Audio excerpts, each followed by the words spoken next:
आरोही को मायके के रूप में पिंजरे की कैद मिली थी, तो ससुराल के रूप में बांस का घर और पति के रूप में शिकारी बांस की जकड़। दमन अब आरोही को प्यार करने के नाम पर हर रात नोचता और इतना नोचने लगा कि अब आरोही की दिमागी हालत पहले सी नहीं रही। आरोही की सास रंभा पूरे दिन उसे गधा मजदूरी कराती और रात में दमन उसे नोचने आ जाता। मायका का साथ तो छूट ही चुका था।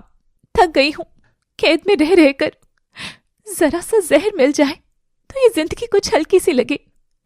एक कैद से निकलकर दूसरी कैद में आ गई हूं, न जाने किसकी बददुआ को सीने से लगाए जीती जा रही हूं। और आरोही गमों के कारण धीरे धीरे थकी थकी सी रहने लगी। आंखों के नीचे काले गड्ढों ने तो जैसे घर ही बना लिया था। बेचारी आरोही की हालत देख तो यमराज भी शायद तरस आ गया था। शायद इसीलिए उस बेचारी को मौत नहीं दे रहे थे।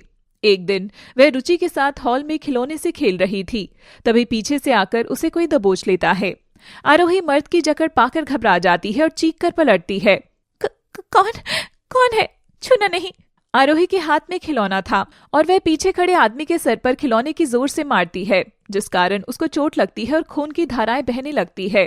डैडी डैडी थोन डाले, तुम गंदी हो मामी, तुमने मेरी दादी को मारा। ये सुनते ही आरोही के हाथ से खिलौना गिरकर टूट जाता है। रुचि ये देखकर और रोने लगती है। मेरा फेवरेट टॉय था वो। बोली मामी, मामी यू आर वेरी बैड। रुचि की चिल्लम चिल्ली आवाज सुनकर दमन और रंभा दौड़कर आते हैं और आओ देखते हैं न ताओ बस लगते हैं आरोही को कूटने। ये देख मंजरी के पति आतिश के होश उड़ जाते हैं। रुकिए माँ जी, साले साहब, एक बच्चे की बात पर आप इनको क्यों मार रहे हैं? ये सब तो बस एक गलतफहमी की वजह से था। वो बस इन्होंने मंजरी जैसी साड़ी पहनी थी ना, तो बस मैं गलत समझ बैठा। I am sorry. वो मंजरी साथ नहीं तो क्या हुआ, इमोशंस तो आज भी हैं। खैर मैं चलता हूँ, आप इनके साथ ऐसा मत करिए।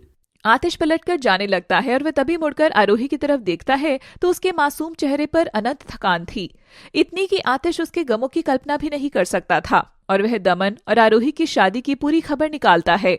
इसका मतलब बेचारी इस लड़की को तो इस परिवार का सच पता ही नहीं था। पहले मायके की कैद और अब ससुराल की। कितना कुछ सहती आ रही हो तुम आरोही, किस माटी की बनी हो जो अभी भी सांसें लेती आ रही हो।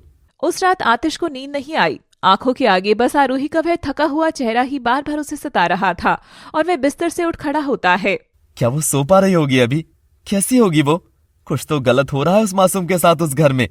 आतिश का डर बेचैनी एकदम सही था।